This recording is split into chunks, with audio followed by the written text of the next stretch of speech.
Bonjour, bonsoir, chers toutes, chers tous, bienvenue dans cette nouvelle vidéo. Aujourd'hui, nous allons parler d'un sujet. Oui, un sujet qui quand même coule beaucoup de salive et beaucoup d'encre. Un sujet qui défraie la chronique, quoi qu'on dise depuis des lustres, mais un sujet qui divise beaucoup de personnes. Il nous plaît aujourd'hui de l'aborder et de la décortiquer. Il s'agit de l'hindouisme face à la spiritualité ancestrale. L'hindouisme face à la spiritualité ancestrale. Avant de commencer, je tiens à vous rappeler vos devoirs. Vos devoirs, c'est de liker la vidéo. Vos devoirs, c'est de partager la vidéo. Vos devoirs, c'est de vous abonner massivement. Alors, je profite pour rappeler aux Africains, Africaines, à tous ceux qui sont à la diaspora, que l'inscription pour le rituel de la moisson de Kama est toujours ouverte et vous pouvez faire diligence pour réserver votre place. Bien. La vérité ancestrale, la vérité africaine, la vérité de Kama nous enseigne que tout provient d'une matrice. Et quand on parle de la matrice, Kama est la matrice. Pourquoi Kama est la matrice? Parce que Kama, c'est la profondeur des choses. Et quand on parle de la profondeur, cela remonte aux valeurs authentiques et originales des choses. Donc, Kama, c'est la profondeur. Donc, Kama, en fait, ce qui caractérise une matrice, ce qui caractérise une source, c'est sa profondeur. Oui, vous l'avez bien entendu. Sa profondeur. En réalité, tout provient d'une source. Donc, tout provient d'une profondeur. Vous voyez? Donc, en fait, la profondeur est cette réalité par laquelle toutes les choses peuvent se doter d'une identité et peut se doter en fait d'un visage ou en fait d'une dose, d'une nature d'originalité, d'une nature d'authenticité.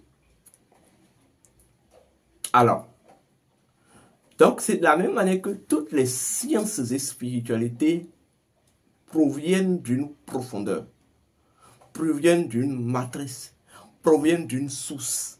Et c'est en ça qu'on dit l'Afrique est 3 fois mère. L'Afrique est mère de la spiritualité, mère de la civilisation et mère de la science. Pour mieux comprendre cette chose, il va falloir que nous comprenions ce que c'est que les 3 courants d'énergie. Ou les 3, en fait, pouvoirs qualitatifs de l'âme. L'âme est une énergie issue de l'esprit. Je dirais, l'âme, c'est le dynamisme de l'esprit.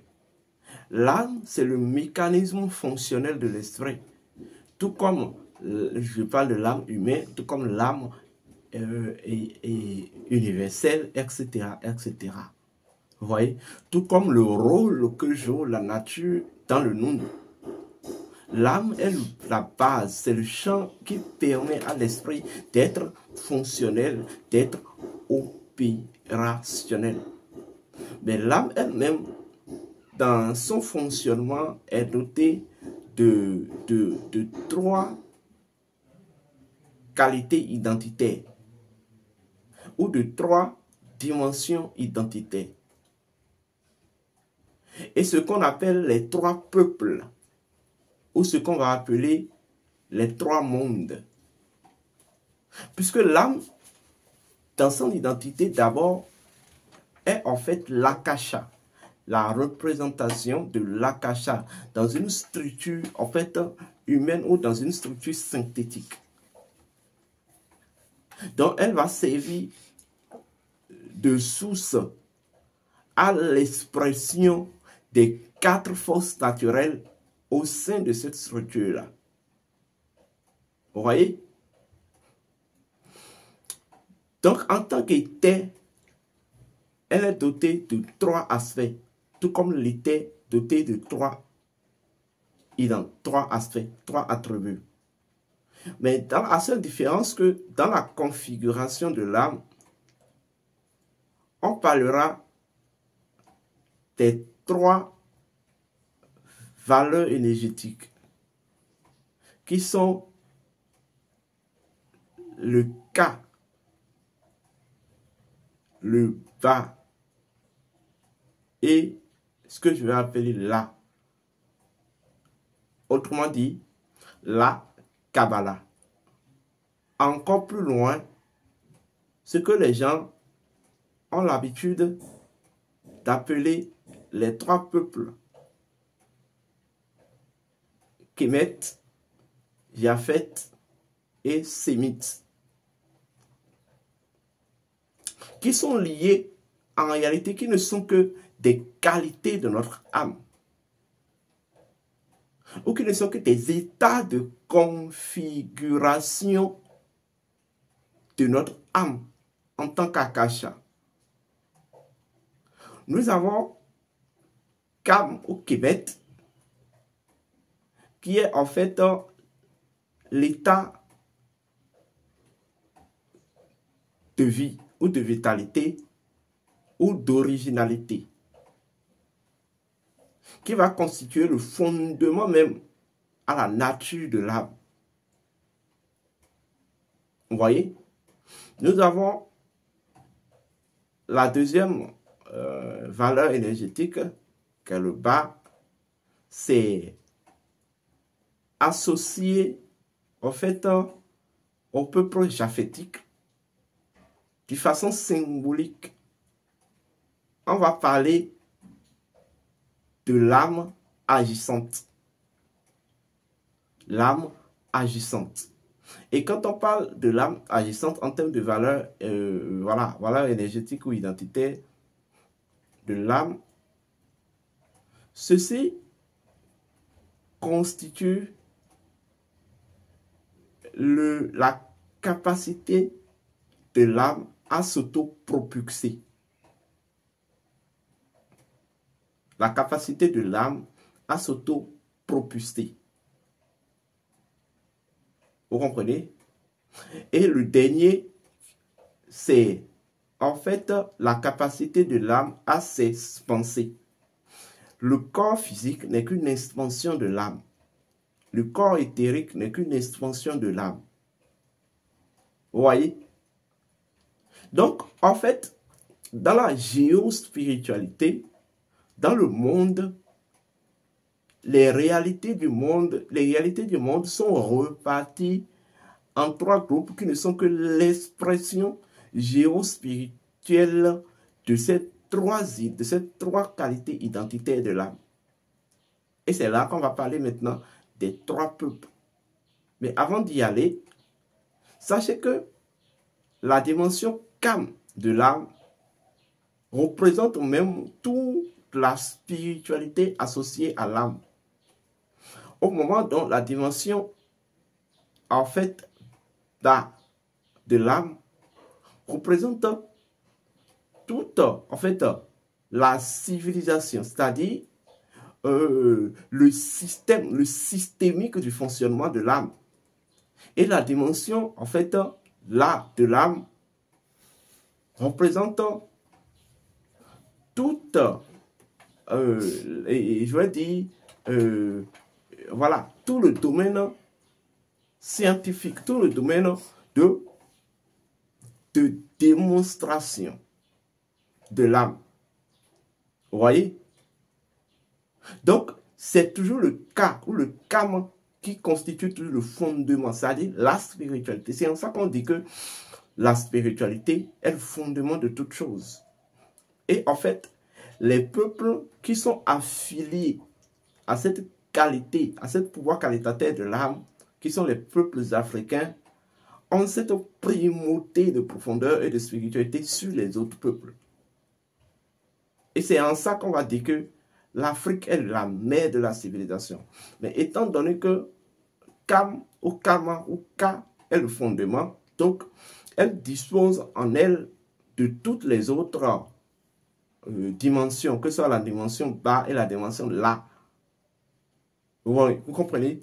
Donc c'est en ça qu'on dit que Kama est la mère et de la spiritualité et en fait de la civilisation qui est d'autres systémique, système, et en fait de la science, vous voyez, qui est d'autres en fait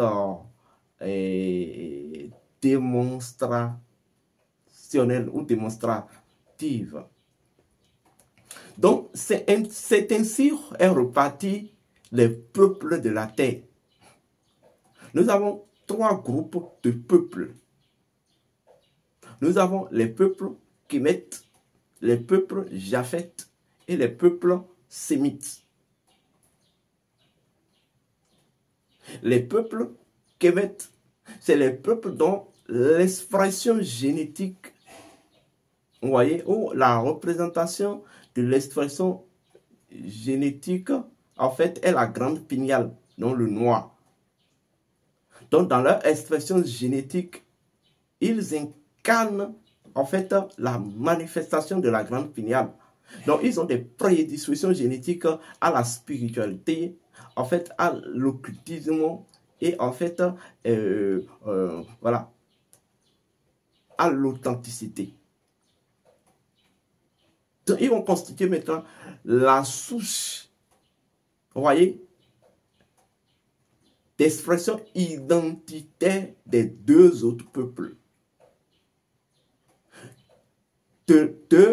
On va trouver les Japhètes. Vous voyez, les Japhètes, en fait, est associé, en fait, à la dimension systémique de l'identité d'âme universelle. Voilà pourquoi, et c'est associé au peuple de l'Orient, voilà, Orient et autres. Et voilà pourquoi, dans la haute connaissance, on dit que l'Orient ou ceux de l'Orient ont cette forte capacité à structurer, à en fait établir des systèmes. C'est lié en fait à leur identité génétique. Mais en fait, c'est la spiritualité qui sert de fondement à tout systémique. Voilà même pourquoi vous ne pouvez pas comprendre un système lorsque si vous ne détenez pas des connaissances spirituelles expliquant en fait son fondement. C'est ça en fait. Vous comprenez? Donc, lorsqu'on parle de l'hindouisme, le principe premier même de l'hindouisme, c'est de servir de base systémique à la spiritualité mondiale ou à la spiritualité originelle. Voilà pourquoi lorsque vous étudiez un peu l'hindouisme, vous allez constater que c'est toujours de la spiritualité ancestrale, mais dans une dimension plus ou moins systémique, et systémisée. Voilà. Vous comprenez? Donc, est-ce que la spiritualité, est-ce que l'hindouisme dépasse la spiritualité ancestrale? Non. L'hindouisme n'est que juste l'expression systémique de la spiritualité occidentale, de la spiritualité ancestrale. Ce n'est que toujours les mêmes principes de la spiritualité occidentale qui sont réexploités, mais dans une dimension systémique, dans une dimension civilisationnelle. On parlera de yoga, mais nous connaissons le yoga. Le yoga qui est en fait un ensemble de mécanismes qui permet d'exploiter la vitalité du soleil. Vous voyez? Mais en Égypte antique, avant l'apparition du peuple oriental, les anciens adoraient, vénéraient déjà le soleil et en fait avaient accédé à un moment, à un niveau dont ils ne pouvaient que se nourrir du quart du soleil. Donc, le yoga, son origine même, c'est en Égypte antique. Voilà pourquoi en Égypte, le dieu Ré, le culte solaire, faisait partie des plus grands cultes. Allez comprendre pourquoi nous avons initié le culte du soleil noir au sein de notre temple. En réalité, le culte du soleil noir, c'était en fait, c'est de ça que les orientaux ont extrait ce que vous appelez plus, ce qu'ils vont appeler plus tard le yoga. On va vous parler du prananisme. Le prananisme, voilà, qui fait partie de l'hindouisme. Le prananisme qui est en fait l'activité de l'énergie vitale. Mais vous savez que nous, en Afrique, l'Africain vénère le cas des choses, c'est-à-dire l'énergie vitale des choses. De la sorte même que celui qui se désincarne, sa désincarnation n'est plus importante, mais c'est la vivification de son cas qui est plus important. Or, quand on parle du prana, le prana, ça veut dire le vital, l'énergie vitale ou le cas. Que dis-je encore? On me parlera des divinités, de la spiritualité des divinités, de Brahma, de Shiva. Bon, voilà. D'abord, dans l'hindouisme, on reconnaît comme fondement 3 grandes divinités qui constituent même l'essence même de l'hindouisme. Brahma, Shiva, Brahma, Vishnu, Shiva. Mais quand on parle de Brahma, Vishnu, Shiva, cela retourne en fait au fondement de l'animisme qui sont basés sur 3 dimensions. La dimension des principes, des lois et des faits. Brahma qui étant l'expression du principe, Vishnu étant l'expression de la loi et Shiva étant l'expression en fait des faits. Je ne sais pas si vous me comprenez. Exactement. En fait, donc, Brahma, Vishnu, Shiva, qui n'est que l'identité fondamentale même de l'hindouisme, ne sont que, on constitue l'expression, vous voyez, des 3 éléments, vous voyez, structurels de l'animisme ou de la métaphysique universelle qui avait été toujours compris par les anciens. Une divinité, des lois ou des codes fonctionnels de la divinité et en fait c'est le langage de manifestation. Exactement encore la même chose. Donc, je peux proclamer haut et fort que l'hindouisme provient de la spiritualité ancestrale, au sens dans un narratisme africain ou kémet.